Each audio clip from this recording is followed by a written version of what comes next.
അസ്സലാമു അലൈക്കും വറഹ്മത്തുള്ളാഹി വബറകാതുഹു. നമ്മുടെ ജീവിതത്തിൽ നമ്മൾ ആദ്യം അലങ്കരിച്ച സ്ഥാനം ഏതാണ് എന്ന് ചോദിച്ചാൽ ഒരു പെൺകുട്ടിയെ സംബന്ധിച്ചിടത്തോളം, ഒരു പെണ്ണിനെ സംബന്ധിച്ചിടത്തോളം അവൾക്ക് പറയാനുള്ള ഉത്തരം മകൾ എന്നുള്ളതാണ്.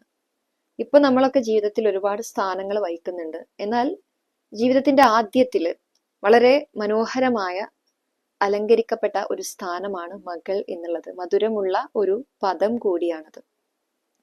ഞാൻ ഇന്ന ആളുടെ മകളാണ്, അല്ലെങ്കിൽ അതിന്റെ മകളാണ് എന്ന് പറയുമ്പോൾ ഒരു പ്രത്യേക തരം സന്തോഷവും അഭിമാനവും അനുഭൂതിയും നമുക്ക് ഫീൽ ചെയ്യാറുണ്ട്. എന്നാൽ ഇസ്ലാമിന് മുന്നേ ജാഹിലിയ കാലഘട്ടത്തിൽ ഒരു പെൺകുട്ടി ജനിച്ചു എന്ന് സന്തോഷവാർത്ത അറിയിക്കപ്പെട്ടിട്ടുണ്ട് എന്നുണ്ടെങ്കിൽ എന്തായിരുന്നു അവിടുത്തെ അവസ്ഥ? വിശുദ്ധ ഖുർആനിൽ പറയുന്നുണ്ട്, ലൊല്ല വജുഹു മുസ്വദ്ദൻ വഹുവ കലീം എന്നുള്ളതാണ്. അപമാനം നിമിത്തം അവന്റെ മുഖം കറുത്തിരുണ്ടു പോകും എന്നുള്ളതാണ്. എന്നാൽ ഇവിടെ നിന്നും ഇസ്ലാം പെൺകുട്ടിയെ ഉയർത്തുന്നുണ്ട്. വിശുദ്ധ ഖുർആനിൽ മറ്റൊരായത്തിൽ പറയുന്നുണ്ട്, വഇദൽ മൗഊദതു സുഇലത് ബിഅയ്യി ദംബിൻ ഖുതിലത്. ജീവനോടെ കുഴിച്ചു മൂടപ്പെട്ട പെൺകുട്ടി അവൾ ചോദിക്കും എന്തൊരു തെറ്റിനാണ് താൻ കൊല്ലപ്പെട്ടിട്ടുള്ളത് എന്നുള്ളത്. അതേപോലെ ഇന്നല്ലാഹ ഹറമ അലൈക്കും വദൽ ബനാത്ത്. പെൺകുട്ടികളെ ജീവനോടെ കുഴിച്ചു മൂടുന്നത് അള്ളാഹു ഹറാമാക്കിയിരിക്കുന്നു, നിരോധിച്ചിരിക്കുന്നു, നിഷിദ്ധമാക്കിയിരിക്കുന്നു എന്നുള്ളത്. അപ്പോൾ ഇതിൽ നിന്നെല്ലാം പെൺകുട്ടിയെ ഉയർത്തുകയാണ് ഇസ്ലാം.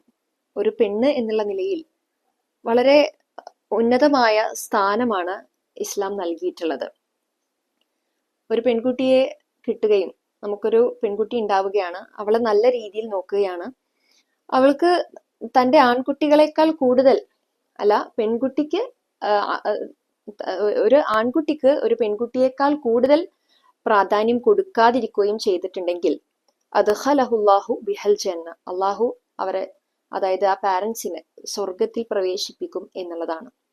ഇതേപോലെ ഒരാൾക്ക് രണ്ടോ മൂന്നോ ഒന്നോ ഒക്കെ സഹോദരിമാര് അല്ലെങ്കിൽ പെൺകുട്ടികൾ ഉണ്ടാവുകയാണെങ്കിൽ അവരോട് നന്നായിട്ട് സഹവസിക്കുകയും അള്ളാഹുവിനെ ഭയപ്പെടുകയും സൂക്ഷിച്ചുകൊണ്ട് തഖ്വയോടുകൂടി ജീവിക്കുന്ന ആളുകൾക്ക് അവിടെ ഫലഹുൽ ജന്ന എന്ന് പറയുന്നുണ്ട്, അവർക്ക് സ്വർഗമുണ്ട് എന്ന് പറയുന്നുണ്ട്. ഇതേപോലെ മറ്റൊരു ഹദീസിൽ കാണാം, അവർക്ക് ശിക്ഷണം നൽകുക, അവരോട് കാരുണ്യം കാണിക്കുക, അവർക്ക് വേണ്ടി ചെലവഴിക്കുക, അവരെ ഏറ്റെടുത്ത് വളർത്തുക, ഇത്രയൊക്കെ ചെയ്തിട്ടുണ്ടെങ്കിൽ വജബത്ത് ലഹുൽ ജന്ന, അവർക്ക് സ്വർഗം നിർബന്ധമായി എന്നൊക്കെയാണ്. ഇതേപോലെ ഹദീസിൽ കാണാൻ സാധിക്കുന്ന മറ്റു രണ്ട് പദങ്ങളാണ് സിത്രൻ മിനന്നാർ. സിത്രൻ മിനന്നാർ എന്ന് വെച്ചിട്ടുണ്ടെങ്കിൽ ഈ പെൺകുട്ടികള് അവളുടെ മാതാപിതാക്കൾക്ക്, അവളെ നോക്കിയിട്ടുള്ള ആളുകൾക്ക് നരകത്തിൽ നിന്നുള്ളൊരു മറയാണ്, അല്ലെങ്കിൽ ഹിജാബൻ മിനന്നാർ എന്ന് മറ്റൊരു സ്ഥലത്ത് പറയുന്നുണ്ട്.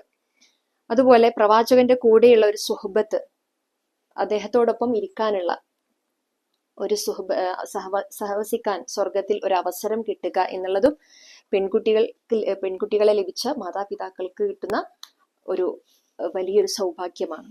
അപ്പൊ അതുകൊണ്ട് നമ്മളൊക്കെ കുടുംബത്തില് ഒരു പെൺകുട്ടി ജനിച്ചിട്ടുണ്ടെങ്കിൽ ആ ഒരു സന്തോഷം നമ്മുടെ മനസ്സ് നിറയെ ഉണ്ടാവേണ്ടതുണ്ട്. ആ സന്തോഷിക്കുന്ന സമയത്ത് ഈ ഒരു കാര്യങ്ങൾ, ഈ ഒരു ഹദീസുകൾ നമ്മുടെ ജീവിതത്തിലേക്ക് അല്ലെങ്കിൽ നമ്മുടെ മനസ്സിലേക്ക് വരേണ്ടതുണ്ട്.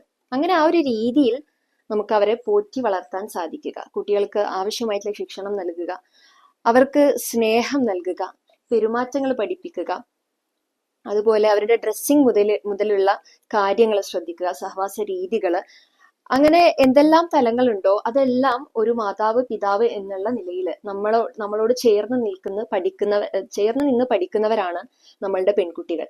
അതുകൊണ്ട് തന്നെ ആ ചേർത്ത് നിർത്തലിനെ ഏറ്റവും മനോഹരമാക്കിക്കൊണ്ട്, ഏറ്റവും മനോഹരമായ ശിക്ഷണം നൽകിക്കൊണ്ട് അള്ളാഹുവിന്റെ ഈ പറഞ്ഞിട്ടുള്ള ഓഫറുകൾ, സ്വർഗം നേടാനുള്ള എല്ലാവിധ വഴിയും മാർഗവും ഒക്കെ ആക്കി ആ ഒരു നിയ്യത്ത് വെച്ചുകൊണ്ട് നമ്മൾ കുടുംബജീവിതം നന്നായിട്ട് അനുഭവിച്ചുകൊണ്ട് ജീവിക്കാനുള്ള തൗഫീക്ക് അള്ളാഹു നൽകി അനുഗ്രഹിക്കുമാറാകട്ടെ. അസ്സലാമു അലൈക്കും വറഹ്മത്തുള്ളാഹി വബറകാതുഹു.